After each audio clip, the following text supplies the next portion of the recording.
Hello everyone, I hope आप सब अच्छे होंगे एंड आपकी क्लास 12th की प्रिपरेशन बहुत अच्छे से चल रही होगी, right.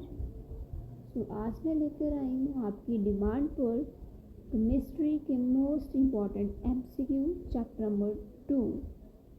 So before starting MCQ, जैसे कि मैं आप सबको बोलती हूँ, एमसीक्यू करने से पहले आप पहले चैप्टर को थोड़ी पढ़ कर आओ, सो दैट आपके लिए एमसीक्यू करने ईजी हो जाए, राइट।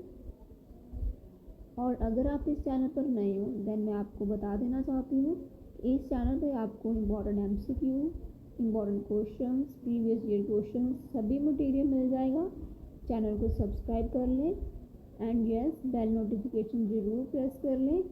और हाँ, अगर आपको कोई वीडियो नहीं मिल रही देन आप कमेंट कर सकते हैं मुझे इसी वीडियो के नीचे, और इंस्टाग्राम पे भी आप कमेंट कर सकते हैं। एंड आपको वीडियो जो है प्ले सेक्शन में मिल जाएगी, ठीक है। प्लेलिस्ट में जाकर आप सभी वीडियोस को देख सकते हैं। उसमें मैंने सभी सेक्शन अलग से बना रखे हैं। एमसीक्यू के अलग है, important question, previous year question paper भी अलग है। So now before wasting further, हम स्टार्ट करते हैं हमारा आज का first MCQ, that is based on solubility of solid solute in liquid. So first MCQ है हमारा, maximum amount of solid solute that can be dissolved in specified amount of liquid solvent does not depend on। तो ये आपको पता होना चाहिए, आपका जो टॉपिक था solubility of solid in liquid solvent, इसमें आपने फैक्टर पढ़े होंगे कि इसमें आपकी जो सॉलिबिलिटी है सोल्यूट की इन लिक्विड में डिपेंड करती है।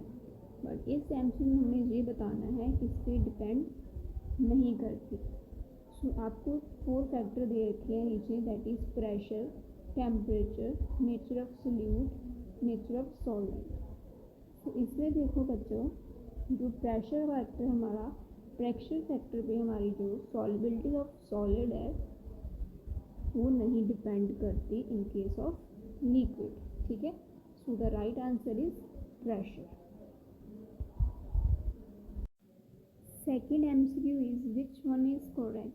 तो आपने बताना है जो नीचे 4 स्टेटमेंट है इसमें से कौन सी एक करेक्ट है। फर्स्ट है आपकी molality change with temperature, second is molality does not change with temperature, third is molarity does not change with temperature, D is normality does not change with temperature. So इसका right answer है आपका option number B, that is molality does not change with temperature. Third is low concentration of oxygen in the blood and tissue of people living at high altitudes is due to। इसका right answer है आपका option number B, that is low atmospheric pressure। Now fourth one is colligative properties does not depend on option number A, nature of solute particles, B is number of solute particles, C is physical properties and D is nature of solvent particles। तो आपने colligative property जो कि हमारा बहुत ही important topic माना जाता है, इसमें आपने पढ़ी होंगी स्टूडेंट colligative properties की डेफिनेशन। उसके अकॉर्डिंग इसका राइट आंसर हमारा बनता है colligative property depend on option number B, number of solute particles, ठीक है। फिफ्थ है what is the relationship between the normality and the molarity. Normality and molarity हमारा क्या रिलेशन बनकर आता है, normality is equal to twice of molarity. Sixth is which chemical is used for drilling snow on the road। इसका right answer है option number C, both A B, that is sodium chloride and calcium chloride both are used to clear the snow on the road. 7 is molar elevation constant is also called as। Right answer is option number A. Option number A is right answer. Telescopic constant. 8th is unit of telescopic constant is. इसका right answer है आपका option number A. Next 9th is molarity is expressed as. Molarity को कैसे express करते हैं, मतलब molarity की unit. Option is B, मोल पर लीटर. इसका फॉर्मूला क्या होता है हमारा, number of moles divided by volume, right. तो वॉल्यूम की यूनिट क्या होती है हमारी, लीटर. तो इसका राइट आंसर क्या होगा फिर, ऑप्शन नंबर बी, मोल पर litre. 10th is solubility of gases in liquid decrease with increase in. जो गैसेस की सॉलिबिलिटी है इन केस ऑफ लिक्विड, वो क्या करने से डिक्रीज होती है. So right answer is B.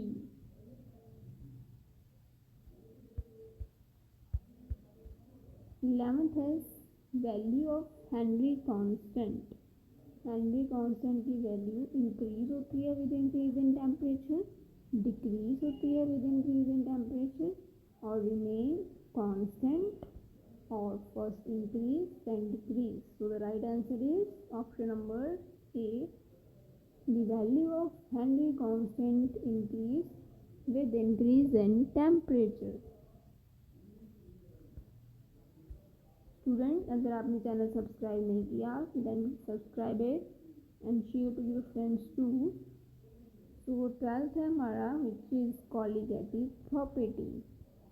तो बताओ आपकी 4 कॉलिगेटिव प्रॉपर्टी थी. एक थी relative lowering in vapour pressure, B थी elevation in boiling point, C depression in freezing point, and D is osmotic pressure. तो इसमें से राइट आंसर क्या बनता है हमारा, that is option number A, osmotic pressure. 13 is van't Hoff factor for solute that associate in solution is. इसका right answer है आपका लेस देन 1. अगर डिसोसिएट पूछता तो आंसर होता मोर देन 1, ठीक है.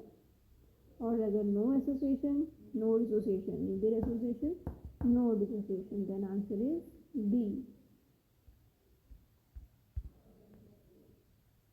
14 constant volume mixture are also called azeotrope. Answer is B.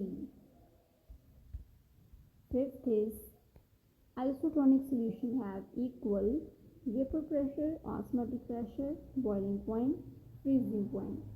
So right answer is B, osmotic pressure. Isotonic solution वो होते हैं जिनका osmotic pressure सेम होता है.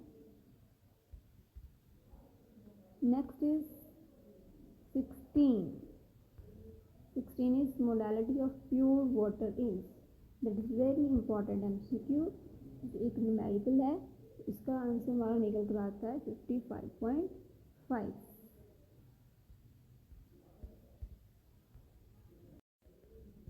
17 want Hoff factor for this means KBr, NABr, Na2SO4. इसका हमने want Hoff factor निकालना है.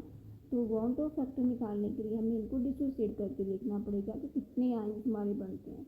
जो KBr है वो हमारा डिसोसिएट होगा K प्लस Br माइनस, तो means 1 and 1 2 ions. So KBr के हमारे 2 आयंस बनते हैं.